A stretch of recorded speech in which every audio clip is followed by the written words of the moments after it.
Banyak dari kalian mungkin tidak akan suka dengan judul konten ini, tetapi judul konten ini diambil oleh pernyataan. This is the Mandelbrot set. It's been called the thumbprint of God. Lalu apa itu Mandelbrot set?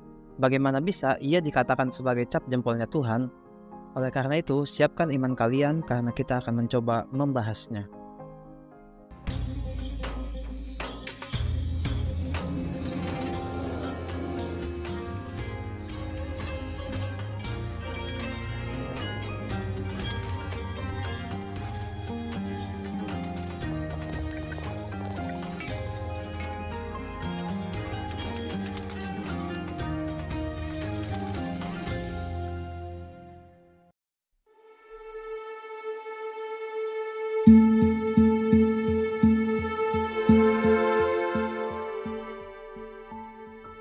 Sebelum kita menyelami dunia Mandelbrot set, ada yang perlu kalian ketahui, bahwa matematika pada mulanya membahas tentang bentuk, karena pada akhirnya matematika digunakan untuk mengukur suatu bentuk, dan itulah yang dilakukan para filsuf Yunani dulu.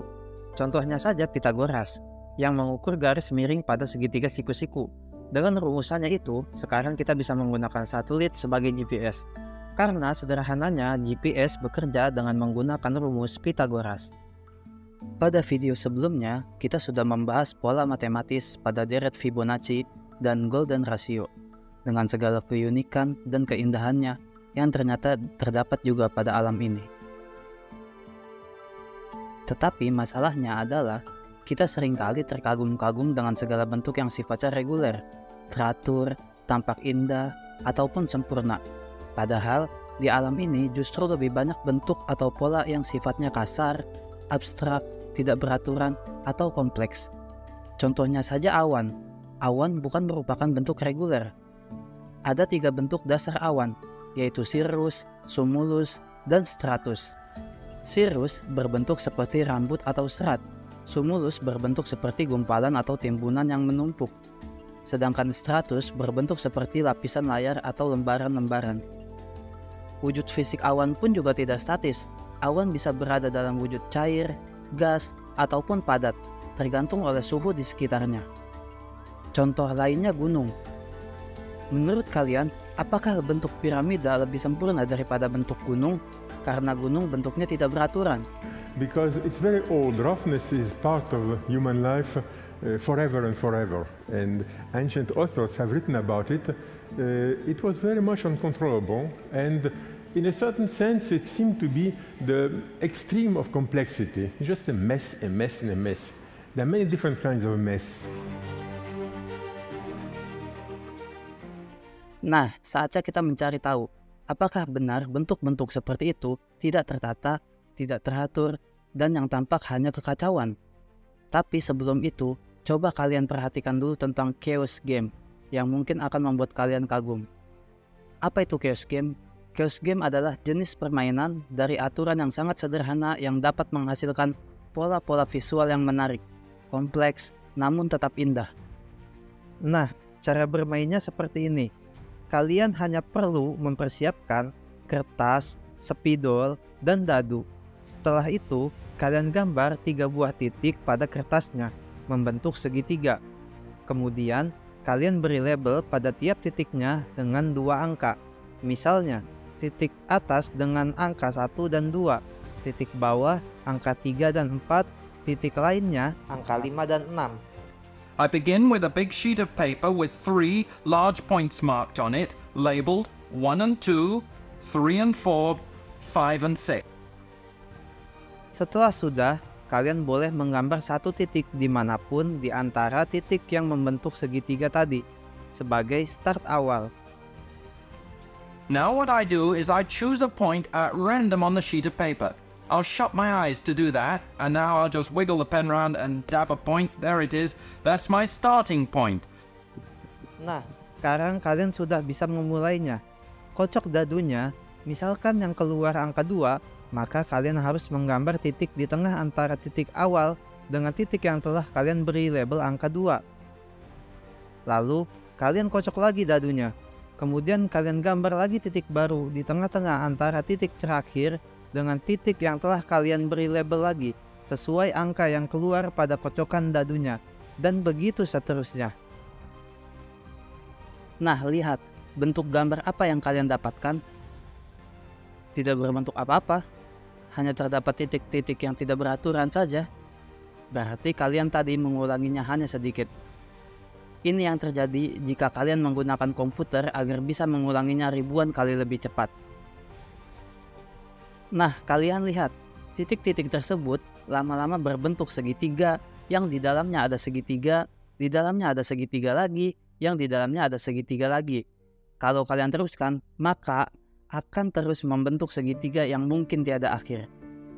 Nah, fenomena itu disebut sebagai prinsip self-similarity. Simpelnya, prinsip self-similarity adalah prinsip yang menggambarkan sebuah objek memiliki kemiripan sifat yang terdapat pada objek yang sebangun dengannya. Dengan kata lain, keseluruhan pada objek mempunyai satu bagian atau lebih yang mirip dengannya. Jadi artinya, pola segitiga yang ada di dalam segitiga walaupun terus mengecil, tapi tetap memiliki pola yang sama persis dengan ukuran segitiga yang besar. Polanya terus berulang seperti itu tanpa batas. Dan kalian juga sudah menyaksikannya tadi bahwa pola tersebut terbangun dari sesuatu yang tampaknya acak dan tidak beraturan.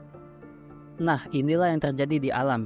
Banyak objek-objek di kehidupan nyata memiliki prinsip self-similarity atau memiliki sifat yang mirip terhadap dirinya sendiri secara statistik.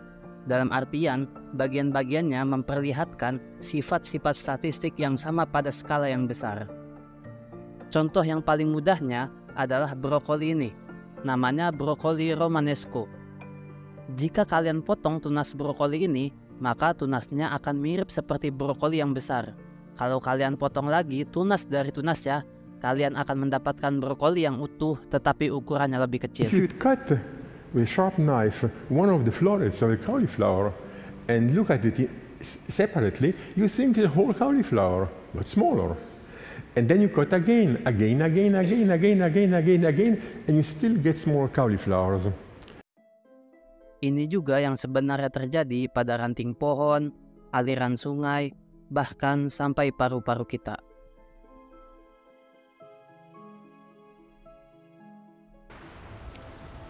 Take this pebble. Is it a sphere or a cube? Or maybe a bit of both? And what about something much bigger? Look at the arch behind me. From a distance, it looks like a semicircle. But up close, we see that it's bent and crooked. So what shape is it?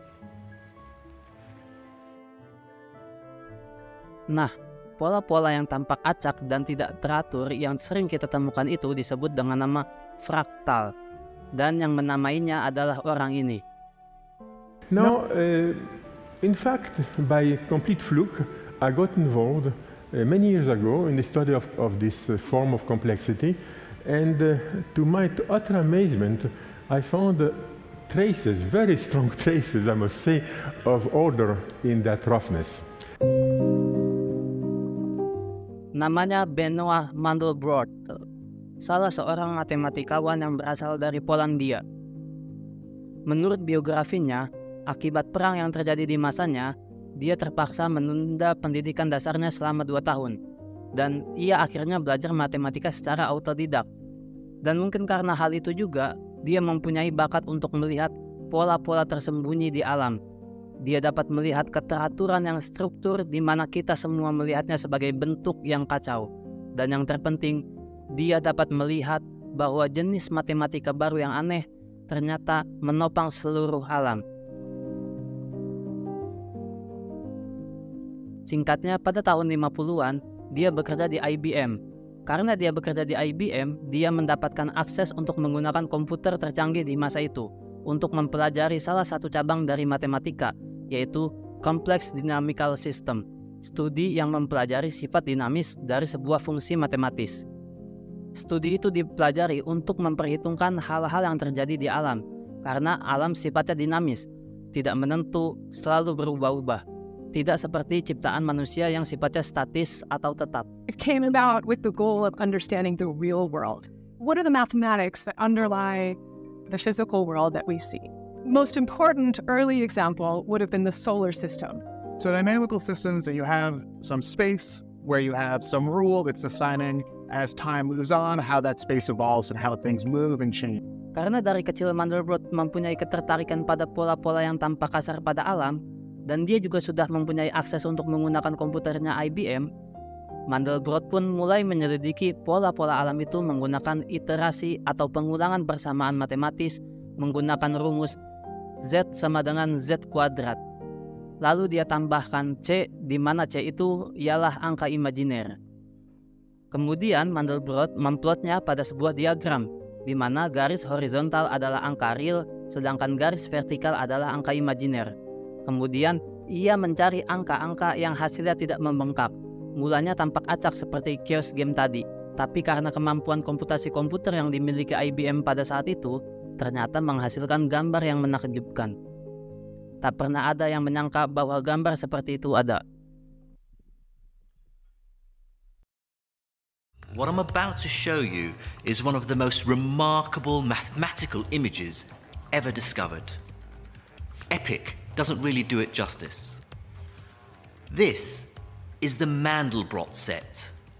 It's been called the thumbprint of God, and when we begin to explore it, you'll understand why.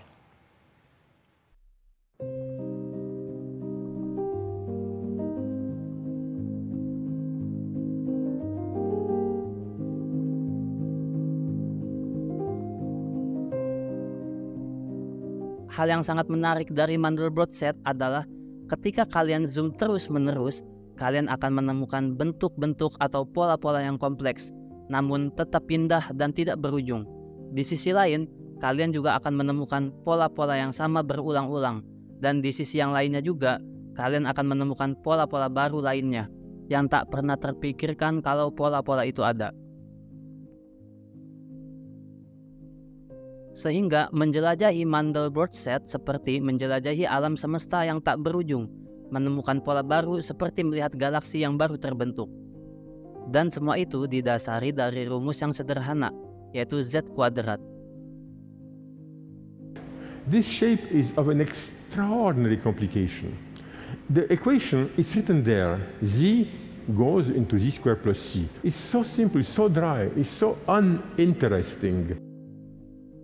Karenanya Mandelbrot berkesimpulan bahwa sesuatu yang tampak rumit dan tidak beraturan atau terlihat kacau, ternyata di dalamnya mempunyai keteraturan yang lebih teratur lagi, yang itu didasari dari aturan yang sederhana.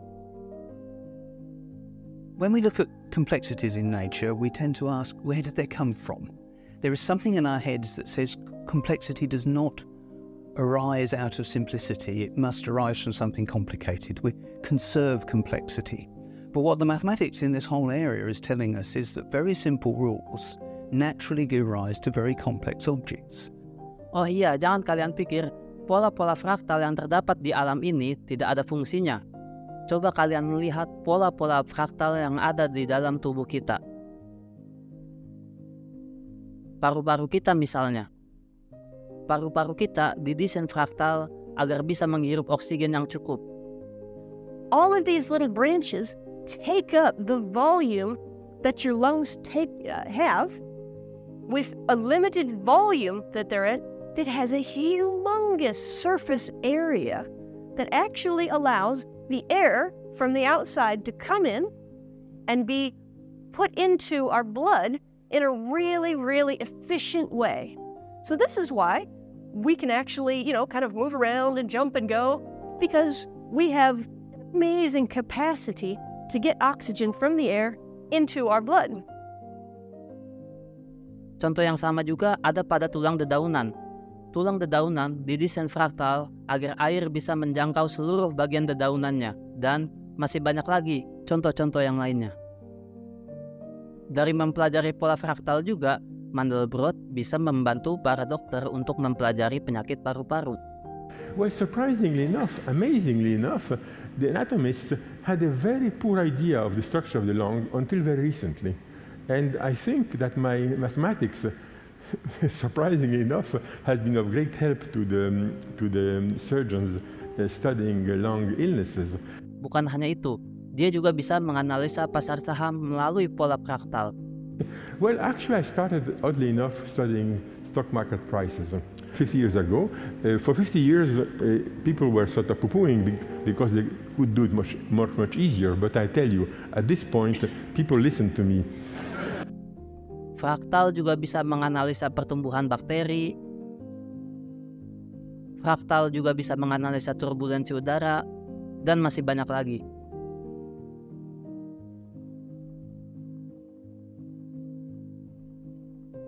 Lihatlah, dari hal yang tampak teratur dan indah sampai hal yang tampak kacau di alam ini, ada pola matematis di dalamnya.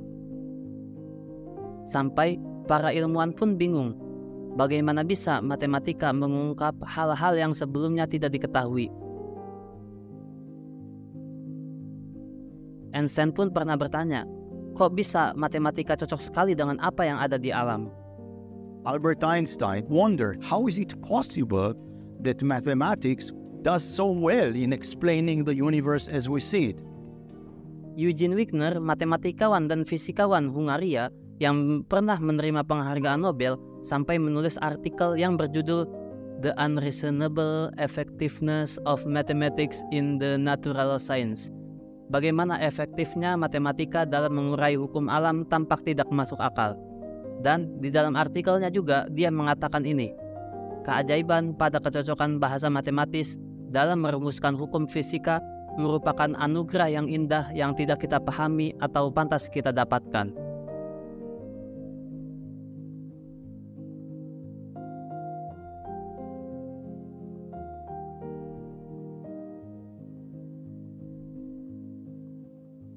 But you see, all this is pure mathematics.